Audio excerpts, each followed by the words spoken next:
How are you preparing for a trip in your camper?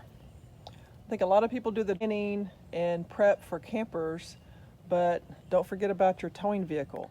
Going to attempt to change the oil with my nephew. Well, he's going to do it basically, but I'm going to get the stuff to get that done, plus the new air filter and oil filter. When I was at the oil change place last time, they said, they always ask you if you need an air filter. They say, oh yes, you need an air filter. I was like, no, I can do it myself.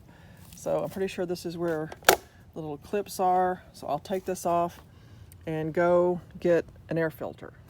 And I have learned to avoid any confusion. Look, there's a bee in there. I'm going to make sure I get the right one at the store because there's all different kinds.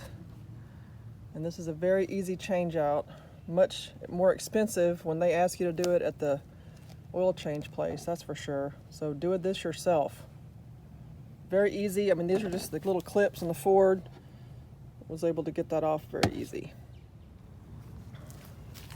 Got the new filter.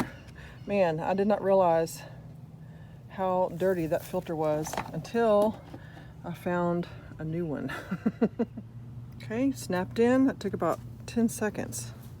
Really easy. Okay, now I'm going to try to do the oil change with my nephew. Hopefully he knows how to do it. He says he does. Yay! We're under the truck. We're under the truck. Nephew day labor. Woohoo! So I'm looking for the right size. Once I find it, we're taking off the heat shield. Okay. Yay. And then that will give us access to... Oh, you know where that thing is? If you don't, we're in trouble. Extension. Oh, no, yeah, I'll find it. I just gotta take these off. Okay. I think I see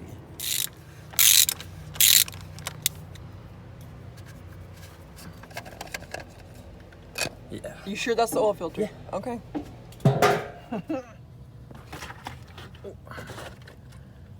Okay, we got the oil filter on there, oil changed. I guess I don't need coolant. I guess that's okay. But I do need the windshield stuff. Put that in there.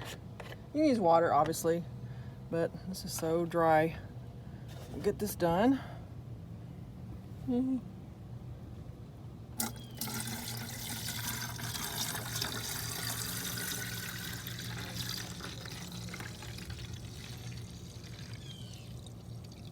like to have it full before I start. There we go. Very good. Now I'm going to double, triple check to make sure he put that thing back on there right. Okay. That would be a horrible feeling to fill the oil and then have the oil come out the bottom. Obviously you want to have your tires checked, all that. Make sure that's all good. And then I know there's other stuff, spark plugs and things like that to check. These are just stuff you can do at home, fairly easy. Look what I just found. We have these dirt daubers. And it was on one of the tubing things. Another thing that you can do at home that's easy is to check your windshield wipers just to make sure, they're not all chewed up and yucky. Make sure you've got nice new windshield wipers. And then one thing I like to do, if you've never used the Rain-X stuff, this works so nice. I swear it makes that water just bead off when you're traveling. It really, really is helpful. I would not have ever believed it if I didn't see it. So those are just some of the things I do. I also carry extra bulbs for my headlights and my tail lights, just to be sure. If there's any other things that y'all can add to the list that we can do at home, let me know. What kind of things do y'all do for your vehicle before you take off on a trip?